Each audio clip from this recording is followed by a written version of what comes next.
The history about how Eastern region migrated. They didn't enter Ghana. Ghana formed around them. The hidden migration of the Eastern region. Before there was a place called Ghana, before borders hardened into lines on maps, the land to the east was already breathing with people who did not arrive loudly.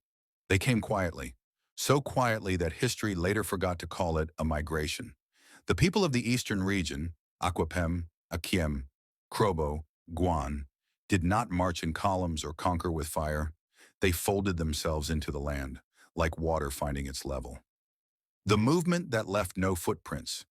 Most stories say migration means leaving one place for another, but the Eastern peoples practiced a different kind of movement. They shifted with the forests, followed rivers as living guides, climbed hills for safety, and descended again when danger passed. Families moved a little at a time, one valley over, one ridge ahead, never far enough to feel like strangers.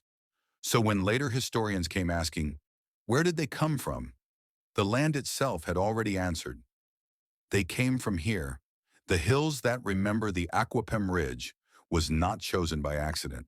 Long before wars pushed people upward, the hills were known as places of watching. From there, you could see danger before it arrived. You could hear drums travel farther. You could survive. Some say the people climbed the ridge to escape Akwamu power. What they don't say is this: the hills were already sacred long before the wars. People moved there because their ancestors had been there before.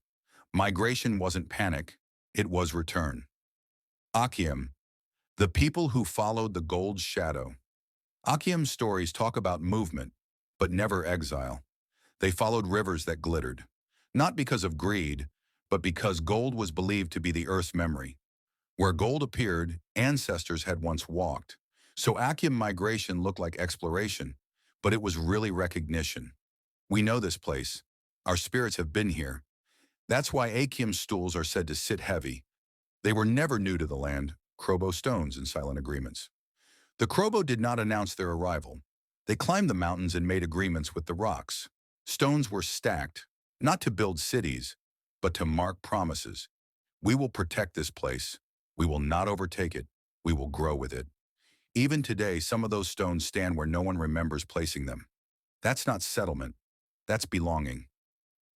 Why this migration was erased. Colonial historians wanted straight lines. Origin, movement, arrival. But Eastern migration had no arrival moment. No single year, no invasion, no dramatic takeover. Just generations of slow settling, merging, intermarrying, sharing shrines, changing names, and letting the land rename them. That kind of history is hard to conquer. So it was simplified or ignored. The truth no one teaches. The Eastern region didn't migrate into Ghana. They were part of the foundation layer, the quiet layer beneath kingdoms, beneath wars, beneath flags. When Ghana finally got a name, the Eastern peoples didn't need to arrive. They were already standing there, watching history walk past them. Guys, please follow me for more historical stories. Follow Street Hot Vibes on YouTube, Facebook, and TikTok. Thank you.